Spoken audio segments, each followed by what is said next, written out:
তো সকালে কল আইছে, আমি শিওর না, আমি ভাবছি কেউ হয়তো ফানুরি কল দেয়, তো বাসা পাইলাম আইয়া তো দেখি আসলে বাস্তব 12টার দিকে বহুত বেদনা উঠছে আর কি। পরে একটা ক্লিনিক নিয়েছিল নিয়ে ও জায়গা আর কি হয়েছে যে না আর কি। ওটাই তো সবে দেওয়া কথা, ডিপ্রেশনও না থাকার নাই এখন আর কি।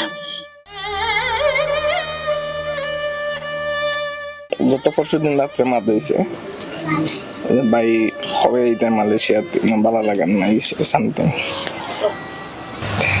পরে সকালে কল আইছে, আমি শিওর না, আমি ভাবছি কেউ হয়তো ফানুরি কল দেয়।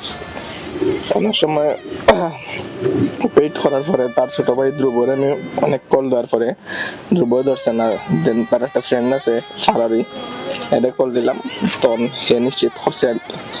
দেন তো বাসা পাইলাম আইয়া তো দেখি আসলে বাস্তব। বাট আমার কাছে প্রথমে মনে হয়েছে একটা বাস্তব হইতে পারে না।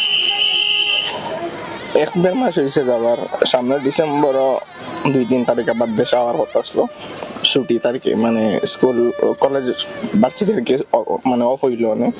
তখন আমার মাতিছে যে ভাই আইমু, তুমিও ভিজিট ভিসা লাগাইবে একলগে আবার যাইমু নিয়ে বাদে তুমি আইবে আবার। এটা একটা প্ল্যান আসলো, প্ল্যান তো আর ফিল আপ হয়েছে না। আর হার্ট অ্যাটাক হয়েছে যতটুকু জানি আমি, আর ফ্যামিলি তো সবার লোকের মাথার সিচুয়েশন নাই আসলে। হার্ট অ্যাটাক হয়েছে হয়তো বা দেশে আইতে আরো 2 দিন লাগতে পারে কোনো কারণে। যাওয়ার পর থেকে আপসেট আর কি, সব ভালো হয়ে গেছে হিসাবে একটা টেনশন রাখে।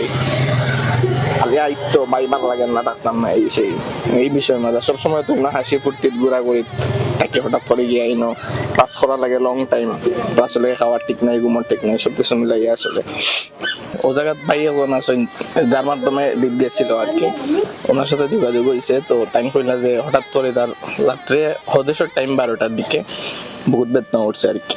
দেন পরে একটা ক্লিনিক নিয়েছিল, ক্লিনিক নেওয়ার বাদে মেবি হয়েছে ওই লাগে একটা হার্ট ব্লক করার টানতে। দেন আর একটা হসপিটাল নিয়েছেন নিয়ে ও জায়গা আর কি হয়েছে যে না আর কি। টাইমটা একদমই জানি না, বাট বেদনা যখন ওটা তখন 12টাই আসতো হৌদেশের, আমার বাইরে নিশ্চিত করছে না। এটা অবশ্যই সব থেকে ক্লোজেস্ট আমারই আছে, এটা তো ফিল আপ হইতো না। ওটাই তো সবে দোয়া করতাম, আর মানে ডিপ্রেশনও না থাকার নাই এখন আর কি। হইমো আর কি সবে দোয়া করবার, তুমি হওয়ার নাই আসলে।